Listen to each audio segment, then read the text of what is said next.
Bom dia a todos, meus irmãos. Não sei se conseguem me ouvir, certo? Hoje vamos dar início a um novo estudo. Vamos começar a estudar a carta aos Hebreus.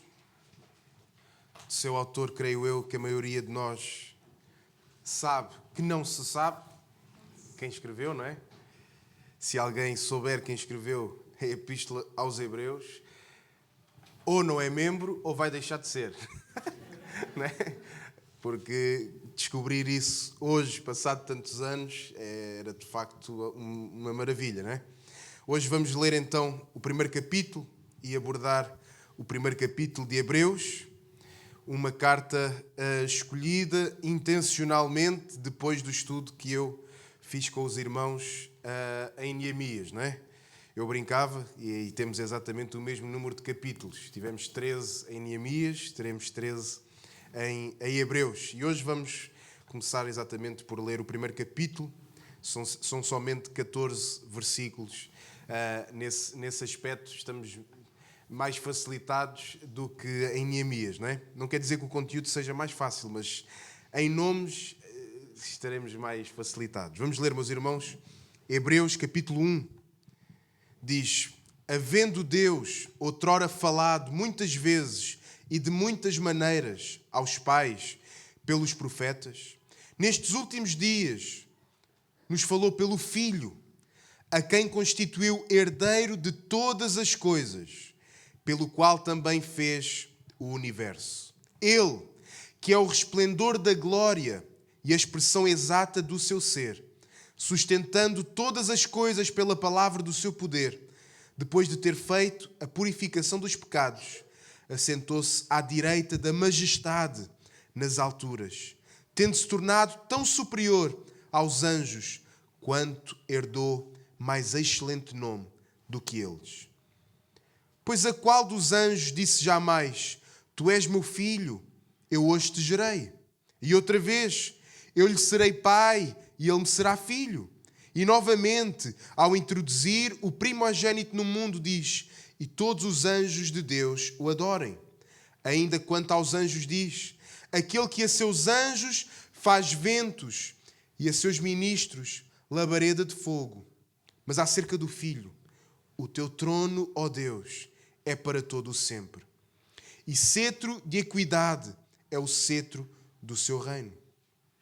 Amaste a justiça e odiaste a iniquidade. Por isso Deus, o teu Deus, te ungiu com o óleo de alegria, como a nenhum dos teus companheiros. Ainda, no princípio, Senhor, lançaste os fundamentos da terra, e os céus são obra das tuas mãos.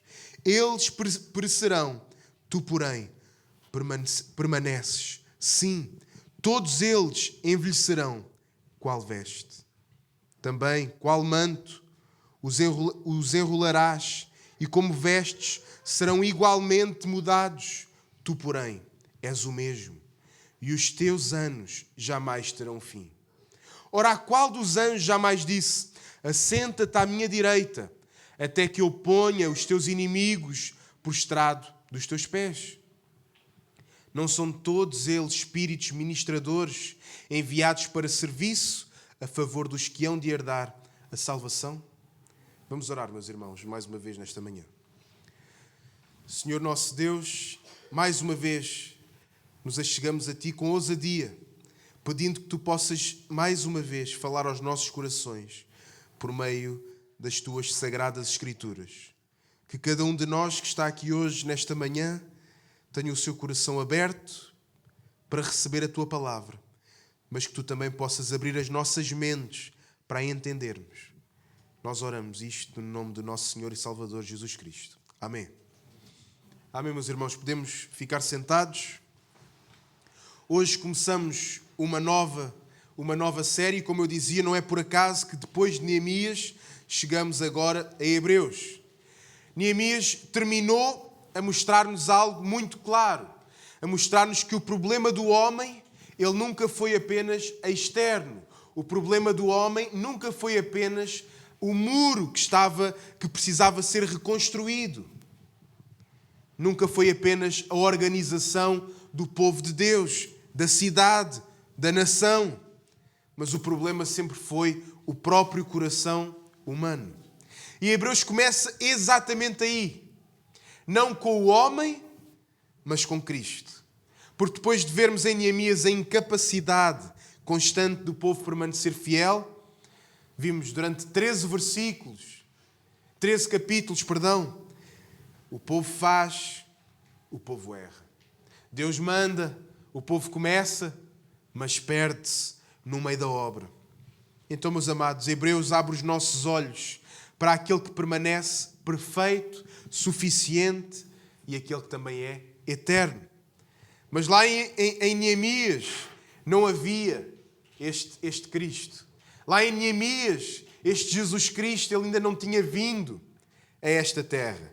E agora será interessante nós em Hebreus olharmos para as Escrituras como um todo e entender a grande obra que é a vida do nosso Senhor e Salvador Jesus Cristo.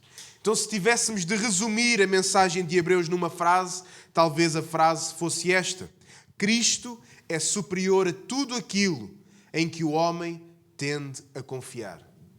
Cristo, o próprio Jesus Cristo, ele é superior a tudo aquilo em que o homem tende a confiar. Nós tendemos a confiar nas nossas posses financeiras. Cristo é muito superior a isso. Nós tendemos a confiar uns nos outros.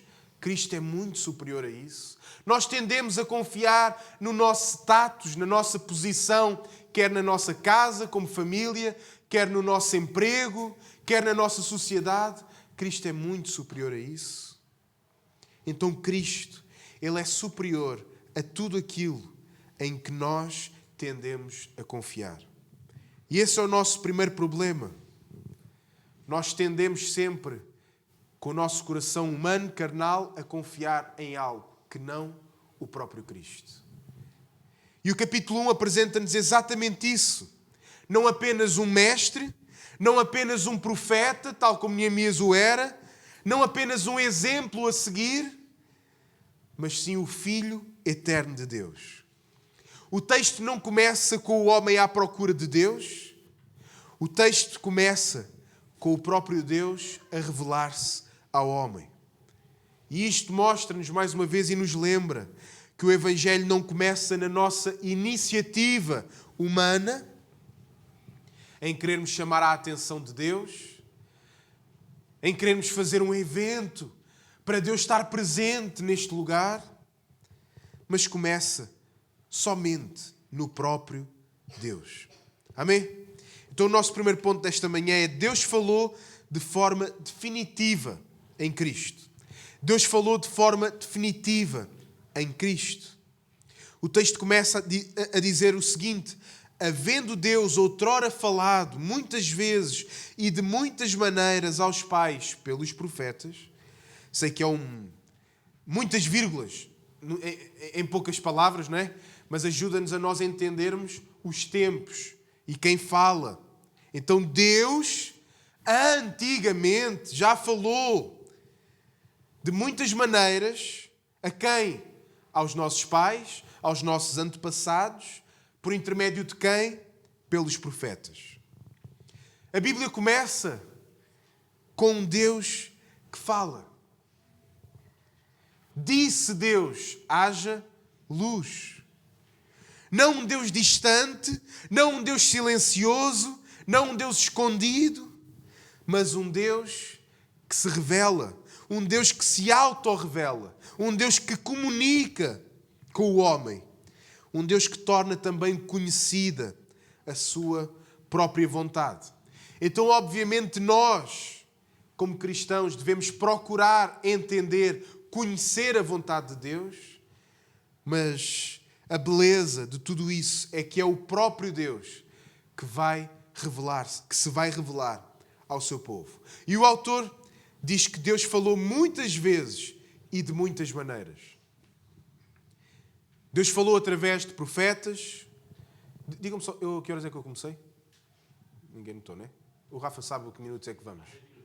Obrigado. Deus falou de muitas maneiras pelos profetas, por meio de visões, por meio de sonhos, acontecimentos, promessas essas que ainda hoje nós as vivemos. E ao longo de toda a história do Antigo Testamento, Deus foi revelando progressivamente quem Ele é e aquilo que Ele estava a fazer. Se Deus também revelasse de uma vez tudo, certamente o homem não aguentaria a beleza. Ainda hoje temos coisas que nós não entendemos. Ainda na sexta-feira, há 8 dias atrás, sexta-feira fez 8 dias, nós falávamos na classe de júniores que há coisas que nós não conseguimos entender. Há coisas que vão muito além do nosso entendimento. Embora a vida cristã ela se resuma em 2 coisas: em lógica e em cumprir e em obediência. Em lógica e em obediência. O que é isto? Em nós entendermos a vontade de Deus e em nós vivermos essa mesma vontade. Mas isto não significa que nós entendamos todas as coisas. Mas o próprio Deus, Ele que é onisciente, como nós falávamos na sexta-feira aqui, né? Que agora já tirámos o M, mas o nosso próprio Deus, Ele sabendo todas as coisas, Ele vai revelando progressivamente. Mas depois o texto diz algo importante. Se o próprio Deus, no Antigo Testamento, Ele foi-se revelando por meio de profetas, visões, sonhos, de muitas maneiras, e muitas vezes, diz o texto vai dizer, nos últimos dias, nos falou pelo Filho. E isto muda tudo, meus irmãos. O autor está a mostrar que Cristo não é apenas mais uma revelação do próprio Deus, como Ele tinha feito no Antigo Testamento, mas que Cristo é a revelação final de Deus. Os profetas apontavam, Cristo, Ele cumpre. Os profetas anunciavam, Cristo é o próprio anúncio. Os profetas falavam sobre Deus, Cristo é o próprio Deus. Cristo revela perfeitamente quem Deus é. E isto confronta-nos profundamente. Muitas vezes queremos ouvir Deus e ignoramos a Cristo. Muitas vezes queremos conhecer a vontade de Deus, mas recusamos os ensinamentos de Jesus Cristo. Queremos direção, queremos respostas, queremos experiências, queremos novidades. Mas, meus irmãos, Deus já falou tudo o que tinha a falar, de forma definitiva, de forma completa, por meio do seu Filho Jesus Cristo. Então, mais uma vez, como falámos durante tantas semanas, em Neemias, entendemos que o problema não é a falta de luz, tal como falámos antes. Mas o problema é que muitas vezes queremos um Deus à nossa medida. Queremos um Deus à nossa maneira. E isso é estapafúrdio, meus irmãos. Desculpem usar o termo. Como é que nós queremos resumir um Deus transcendente, todo-poderoso, que criou todas as coisas, à nossa mente finita? Queremos resumir um Deus que é maior do que a maior coisa que nós podemos imaginar na nossa mente e que nós queremos colocá-lo todo, por inteiro, dentro da nossa cabeça. É impossível. Nós queremos um Deus que confirme aquilo que nós queremos. Nós não queremos um Deus que nos confronte, um Deus que diga não. Nós queremos um Deus que diga, é isso, meu filho, vai por aí. Não, eu até quero um Deus que confronte, que eu sou uma pessoa que gosta de confronto. Então nós apenas não queremos um Deus que nos confronte demasiado. Não é? Há pessoas que gostam do confronto, gostam de discutir ideias, e não estou a dizer confronto de que é uma guerra, não estou a dizer isso, mas há pessoas que gostam de discutir ideias, mas não gostam que seja demasiado, não é? QB. Nós até gostamos de um Deus que fale. Nós gostamos. Deus falou comigo. Nós não gostamos é que Deus exija. Nós gostamos que Deus fale, nós só não gostamos é que Deus diga, é assim, e não há volta a dar. O homem chegou ao ridículo de querer que Deus lhe dê a salvação sem o tirar das trevas. O homem chegou ao ridículo de querer que Deus lhe dê a salvação sem ele abandonar o mundo e o império das trevas. Mas Hebreus, ele começa a destruir toda essa ideia. Porque quando Deus fala através do Filho, já não estamos diante de uma mera informação, mas estamos diante do próprio Deus revelado em pessoa. E reparem, o texto não diz apenas que Deus falou através do Filho. Diz que Deus falou pelo o Filho. O foco não está apenas nas palavras de Cristo, mas na própria pessoa de Cristo. Jesus não era apenas mais um profeta que iria trazer a palavra e a mensagem de Deus. Cristo, ele é a própria mensagem. Cristo não trazia a mensagem como os outros profetas. Cristo não era como Neemias, que ouviu a voz de Deus e estava a ordenar o povo de Deus conforme a lei. Não. Cristo, ele era a própria mensagem que também Neemias pregava. E João Calvino dizia que fora de Cristo não há nada senão miséria e ruína.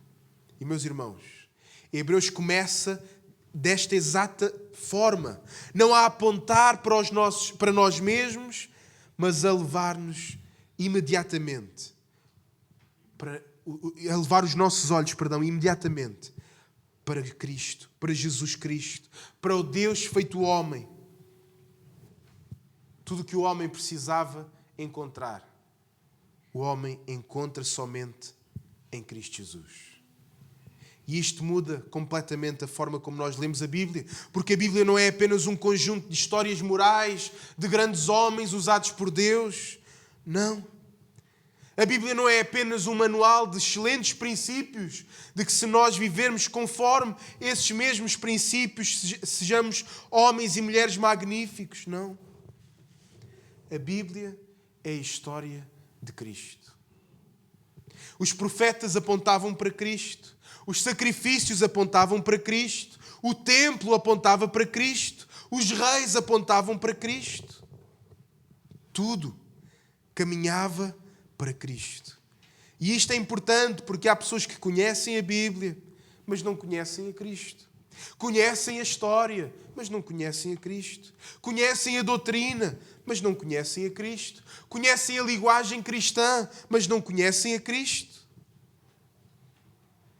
Há quem ore e diga no nome de Jesus Cristo, mas nunca olhou verdadeiramente para a vontade do Filho.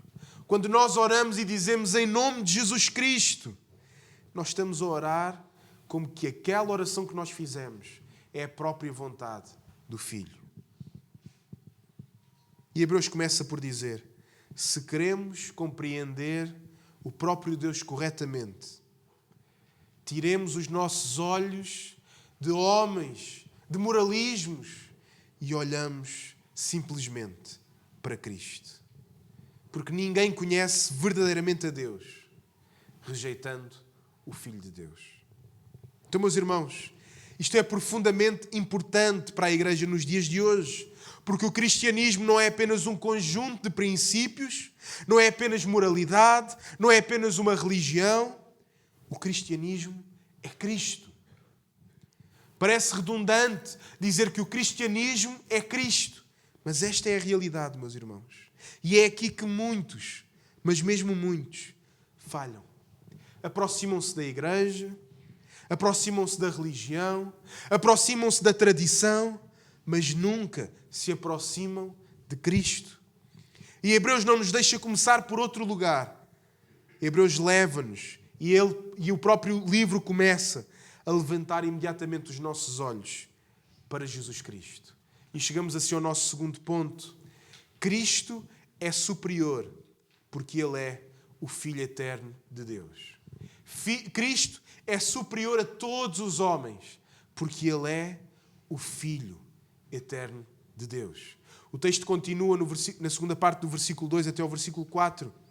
Mas a segunda parte do versículo 2 diz a quem, ou seja, constituiu a Cristo, herdeiro de todas as coisas, pelo qual também fez o universo. Podemos lembrar João 1. No princípio era Deus, E vamos ver que o Verbo que estava com Deus, esse mesmo Verbo é o próprio Deus. E, meus irmãos, reparem no peso das palavras. Cristo não começou em Belém no seu nascimento. Cristo não começou na encarnação. O texto diz que foi por meio dele, deste Cristo, que Deus fez todo o universo. Então isto significa que o próprio Cristo, ele é eterno. Antes da criação existir, ele já existia. Antes do tempo existir, ele já era. Nós não podemos dizer Jesus existe desde, Jesus existe até. Não, nós dizemos Jesus Cristo é. Tal como o ser de Deus, o próprio Deus, ele não passou a existir na eternidade passada. Não, o nosso Deus, ele é. Daí nós dizemos ele é o mesmo ontem, hoje e amanhã. Ele que é, ele também nunca mudou. Então, antes de qualquer homem respirar, antes de Deus, por intermédio do próprio Cristo, criar Adão, Cristo, ele reinava. E o versículo 3 aprofunda ainda mais, diz: ele que é o resplendor da glória e a expressão exata do seu ser. Isto é uma das declarações mais profundas sobre a divindade de Cristo em toda a Bíblia. Cristo não é apenas semelhante a Deus. Cristo não é apenas o ser mais próximo de Deus. Cristo não é apenas o ser enviado por Deus. Mas Cristo é o resplendor da glória de Deus. Cristo é a expressão exata do seu ser. Olhar para Cristo, meus irmãos, é ver perfeitamente quem Deus é. E isto destrói todas as ideias reduzidas sobre Jesus. Muitos dizem que Jesus é mestre, muitos dizem que Jesus é exemplo, outros dizem que Jesus é uma figura histórica, outros apontam Jesus como um profeta. Mas Hebreus vem desconstruir todas essas ideias. O texto obriga-nos a confrontar e a entender a verdadeira identidade de Cristo. Nós entendemos que Ele é Deus, Ele é eterno, Ele é soberano e Ele é glorioso. E o texto continua no versículo 3, sustentando todas as coisas pela palavra do seu poder. Meus irmãos, neste momento, tudo continua a existir porque Cristo sustenta. Se Cristo hoje, no dia 17 de maio de 2026, Cristo não sustentasse todas as coisas, o universo, ele iria cair numa ruína. O universo, meus irmãos, ele não está solto. A criação ainda não está autónoma. Cristo continua a sustentar todas as coisas. Meus amados, se o teu coração continua a bater neste momento e te permite ouvir a palavra de Deus, é porque Ele sustenta o bater do teu coração. O universo permanece intacto porque Ele sustenta o universo. A história continua porque Cristo sustenta a história. E isto muda a forma como nós vemos, inclusivamente, a nossa vida. Porque muitas vezes vivemos como se tudo dependesse de nós. Como se a estabilidade da nossa vida viesse por meio da nossa força. Como se o controle estivesse nas nossas mãos. Mas Hebreus começa por colocar o homem no seu devido lugar e Cristo no seu trono. E, meus irmãos, nós somos frágeis. Nós somos dependentes. Nós somos fracos. Mas Cristo não. Nós mudamos. Cristo não. Nós falhamos. Cristo não. E isto é exatamente o contrário daquilo que encontramos em nós mesmos. Porque nós nos cansamos. Nós vacilamos. Nós começamos cheios de força, tal como em Neemias, aqueles homens cheios de força a reconstruir aquele muro e pouco tempo depois estamos desanimados. A nossa atenção, o nosso foco, ele muda de sentido. Os nossos sentimentos mudam. Temos casais hoje que se separam porque dizem que já não têm sentimento. A nossa fidelidade, ela não é firme, ela oscila do dia para a noite. O nosso coração é instável. Mas Hebreus começa por mostrar-nos um Cristo que não muda. Um Cristo que não enfraquece. Um Cristo que não perde o controlo. E isto é profundamente consolador para o povo de Deus. Porque a nossa esperança, ela não está na nossa estabilidade. Não está na estabilidade do nosso coração. Mas está na estabilidade de Cristo. Se a salvação dependesse da consistência de nós mesmos, ninguém chegaria até ao fim. Se a salvação da nossa alma dependesse da nossa constância, o nosso fim seria num lago de fogo. Mas graças ao nosso Deus, a nossa salvação, o bem mais precioso que o homem pode ter, ela não depende de nós, mas ela depende de Cristo. E é exatamente por isso que existe esperança para pecadores como nós. Porque a nossa salvação, ela não está no que nós fizemos, fazemos ou deixamos de fazer, mas está em Cristo Jesus. E aí leva-nos ao terceiro ponto.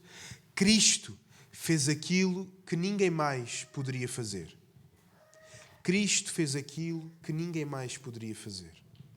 O texto continua ainda no versículo 3, depois de ter feito a purificação dos pecados.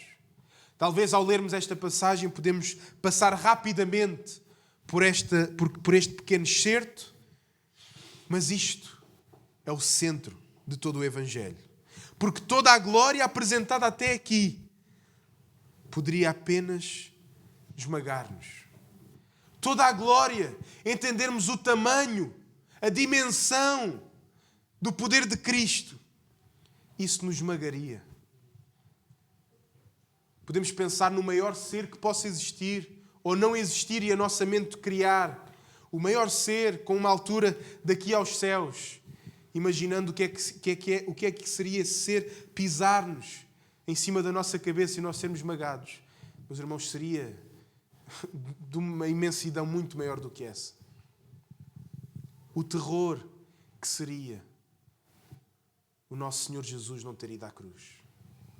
O terror que seria, e era legítimo, Jesus Cristo ter dito, à cruz eu não vou.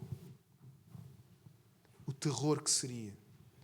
Um Cristo eterno, um Cristo santo, um Cristo glorioso, perfeito.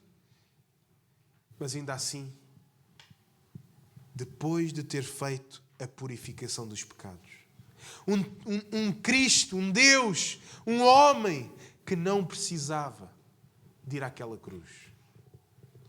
Um homem que viveu uma vida perfeita, acima de tudo, um Deus que já era rei, que já governava, desde a eternidade passada até a eternidade futura. Porquê é que ele precisava disso? Porquê é que ele precisava de morrer no nosso lugar? Será que precisava? O Filho Eterno entrou na nossa realidade, entrou nesta terra para tratar do nosso maior problema. E reparem, o texto não diz que ele tentou tratar, não diz que ele tornou possível, não diz que ele ajudou, diz que ele fez. A obra foi realizada, o pecado foi tratado, a culpa foi levada e, meus irmãos, isto é exatamente aquilo que Neemias nunca conseguiu resolver do povo. Neemias detectou o pecado no povo, mas Neemias não tinha a capacidade de tratar do pecado. Neemias reorganizava o povo e o povo voltava atrás. O povo comprometia-se, mas voltava atrás. O povo alegrava-se, mas voltava atrás. O problema estava muito mais fundo. O coração deles continuava o mesmo. E é exatamente por isso que nós precisamos de Cristo. Porque Cristo não veio apenas melhorar o nosso comportamento, Cristo veio salvar pecadores. Sem isto, meus irmãos, sem a purificação que o nosso Cristo vem nos fazer, não existe uma esperança real. Porque se dependesse da nossa capacidade, nós, tal como o povo lá em Neemias, voltaríamos sempre atrás. E talvez alguém aqui saiba exatamente o que isso significa.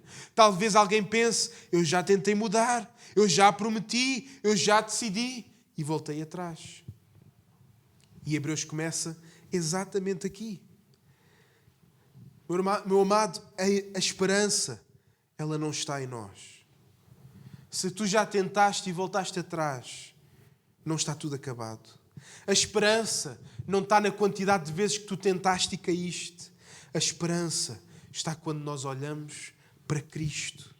E talvez alguém aqui esteja cansado, exatamente porque já tentou, passou anos a tentar sustentar sozinho aquilo que só Cristo pode sustentar. Talvez nós tentamos parecer fortes, tentamos manter uma imagem espiritual, trazendo a Bíblia debaixo do braço, tendo uma linguagem que de 5 em 5 minutos citamos um versículo nas nossas conversas. E se nós pensarmos, estamos apenas a tentar vencer o nosso pecado com o nosso esforço. Estamos apenas a tentar vencer a nossa língua, mudando a nossa língua. Meu amado, se tu dizias asneiras e hoje dizes versículos, isso pode não querer dizer nada. Podes apenas ter mudado por meio do teu esforço, da tua habilidade intelectual. Mas o Evangelho, meus irmãos, não é Cristo a ajudar-nos a nós sermos pessoas fortes. O Evangelho não é Cristo juntar-se à vontade do homem de querer ser melhor. O Evangelho é Cristo salvar pessoas incapazes, pessoas mentalmente deficientes, pessoas mentalmente e fisicamente corrompidas, incapacitadas. E enquanto alguém achar que consegue sustentar, nem que seja a sua própria vida sozinho, essa pessoa ainda não entendeu verdadeiramente a graça do nosso Senhor e Salvador Jesus Cristo. Meus irmãos, ouçam com atenção. O cristianismo não começa com a força do homem. O cristianismo não começa com a nossa força. O cristianismo não começa com a força do homem. O cristianismo começa com a falência do homem. O cristianismo ele só vai começar quando o homem entende que ele é falho, que ele está em decadência, que ele não consegue fazer nada. Porque é exatamente aí, quando o homem entende que ele está falido, que Cristo se torna o bem mais precioso da vida do homem. E o nosso último ponto, 4. Cristo reina hoje numa glória absoluta. O texto continua e diz: assentou-se à direita da majestade nas alturas. E, meus irmãos, Cristo não apenas morreu, mas Ele reina. Ele está sentado. Isso significa que o sacrifício foi perfeito, que nada mais precisa ser acrescentado. Não sei se tu pensas nisso, mas o nosso culto hoje, o nosso culto que nós fazemos todas as semanas, ele não vai acrescentar nada à nossa salvação. Ele não vai mudar a nossa salvação. O que Cristo fez foi o suficiente. E a partir daqui o autor começa a mostrar que Cristo é superior até aos anjos. Algo extremamente importante para os judeus daquela época. Mas o ponto central, meus irmãos, é este. Não existe ninguém comparável a Cristo. Quer nesta terra, quer nas potestades. O versículo 8 diz: o teu trono, ó Deus, é para todo o sempre. Versículo 10, no princípio, Senhor, lançaste os fundamentos da terra. Versículo 13, assenta-te à minha direita. Então, Hebreus 1 não nos deixa olhar para Cristo de forma pequena. Não nos deixa olhar para Cristo como mais um de nós. O texto força-nos a vê-lo em toda a sua glória. E talvez este seja um dos maiores problemas da igreja hoje. Nós olhamos para Cristo de uma maneira demasiado pequena. A forma como nós pensamos em Cristo é como um homem fraco, um homem muito humilde, um homem que deixava todos os outros fazerem o que quisessem e ele se sacrificava por isso.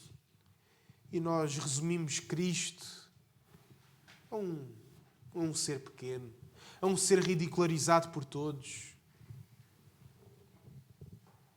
Meus amados, esse é o problema da igreja de hoje.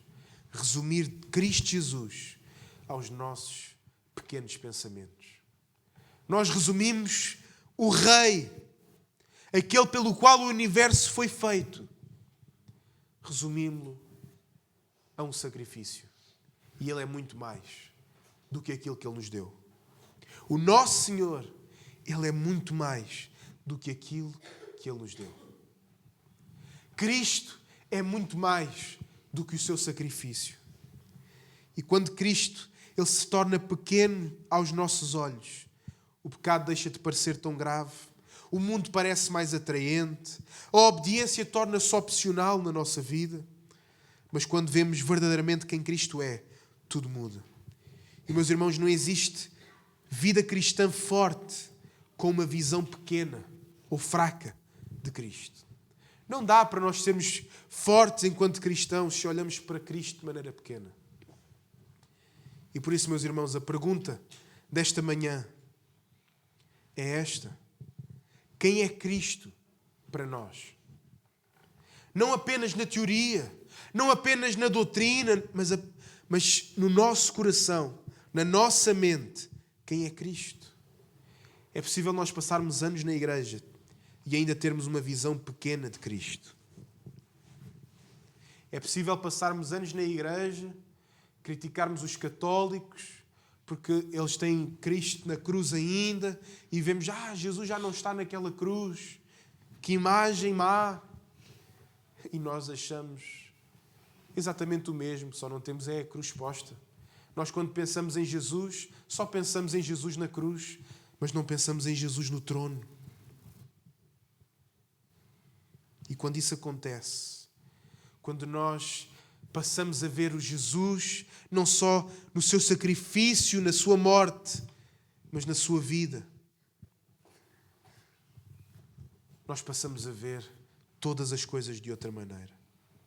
Se Cristo não for suficiente, nós vamos procurar a nossa segurança noutras coisas.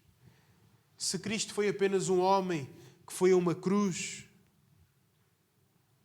o mundo vai parecer muito mais desejável do que caminhar para uma cruz. Se Cristo não for central na nossa vida, qualquer outra coisa vai tomar o seu lugar. Mas Hebreus, ele começa exatamente onde qualquer homem deve começar. Não em nós, mas em Cristo. Talvez alguém pense, mas como eu posso aproximar-me de um Cristo tão santo? Como é que eu posso permanecer diante de tanta glória? E a resposta do próprio texto é esta: depois de ter feito a purificação dos pecados. Como é que tu podes? Tu podes, porque Ele fez a purificação dos pecados. O Cristo glorioso de Hebreus 1 é o mesmo Cristo que foi à cruz. O mesmo Cristo que recebeu sobre si a culpa do seu povo. O mesmo Cristo que morreu para reconciliar pecadores com o próprio Deus. É exatamente isso que torna o Evangelho tão glorioso. Aquele que sustenta o universo foi o mesmo que carregou a culpa do nosso pecado. O Filho eterno, que estava na glória, veio e entrou na nossa miséria para nos levar à presença do Deus Pai. Reparem numa coisa impressionante, meus irmãos. Hebreus não começa por nos dar mandamentos. Não. Não começa por dizer façam mais. Não começa por dizer tentem fazer outra vez de maneira melhor. Hebreus começa por mostrar quem Cristo é. E isto é profundamente importante para nós, meus irmãos. Transformação verdadeira nunca começa quando olhamos obsessivamente para nós mesmos. Olhamos para como é que eu tenho que fazer agora. Eu estou a fazer isto, agora vou... Não. Começa quando nós olhamos e quando os nossos olhos eles são levantados para Cristo.